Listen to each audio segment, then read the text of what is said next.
Genesis chapter 29. Then Jacob continued on his journey and came to the land of the eastern peoples. There he saw a well in the field with 3 flocks of sheep lying near it because the flocks were watered from that well. The stone over the mouth of the well was large. When all the flocks were gathered there, the shepherds would roll the stone away from the well's mouth and water the sheep. Then they would return the stone to its place over the mouth of the well. Jacob asked the shepherds, "My brothers, where are you from?" "We're from Haran," they replied. He said to them, "Do you know Laban, Nahor's grandson?" "Yes, we know him," they answered. Then Jacob asked them, "Is he well?" "Yes, he is," they said, "and here comes his daughter Rachel with the sheep." "Look," he said, "the sun is still high. It's not time for the flocks to be gathered. Water the sheep and take them back to pasture." "We can't," they replied, "until all the flocks are gathered and the stone has been rolled away from the mouth of the well. Then we will water the sheep." While he was still talking with them, Rachel came with her father's sheep, for she was a shepherdess. When Jacob saw Rachel, daughter of Laban, his mother's brother, and Laban's sheep, he went over and rolled the stone away from the mouth of the well and watered his uncle's sheep. Then Jacob kissed Rachel and began to weep aloud. He had told Rachel that he was a relative of her father and a son of Rebekah, so she ran and told her father. As soon as Laban heard the news about Jacob, his sister's son, he hurried to meet him. He embraced him and kissed him and brought him to his home, and there Jacob told him all these things. Then Laban said to him, "You are my own flesh and blood." After Jacob had stayed with him for a whole month, Laban said to him, "Just because you are a relative of mine, should you work for me for nothing? Tell me what your wages should be."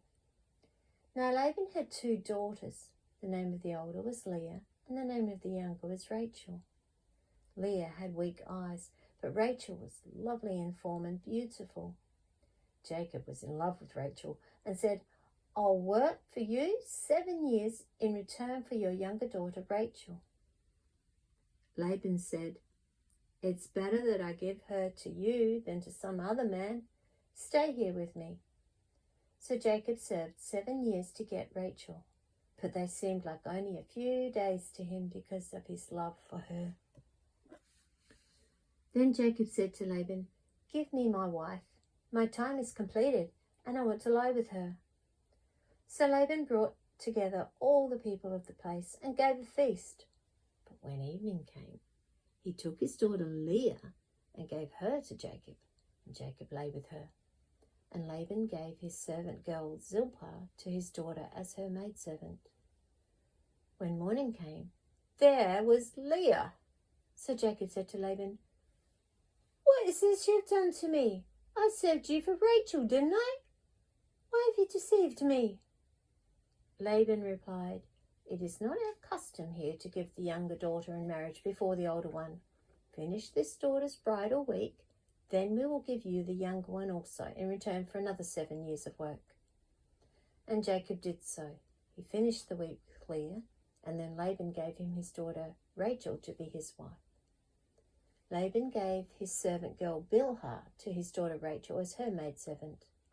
Jacob lay with Rachel also, and he loved Rachel more than Leah, and he worked for Laban another 7 years. When the Lord saw that Leah was not loved, he opened her womb, but Rachel was barren. Leah became pregnant and gave birth to a son. She named him Reuben, for she said, "It is because the Lord has seen my misery. Surely my husband will love me now." She conceived again, and when she gave birth to a son, she said, "Because the Lord heard that I am not loved, he gave me this one too." So she named him Simeon. Again she conceived, and when she gave birth to a son, she said, "Now at last my husband will become attached to me, because I've borne him 3 sons. So he was named Levi. She conceived again, and when she gave birth to a son, she said, "This time I will praise the Lord." So she named him Judah. Then she stopped having children.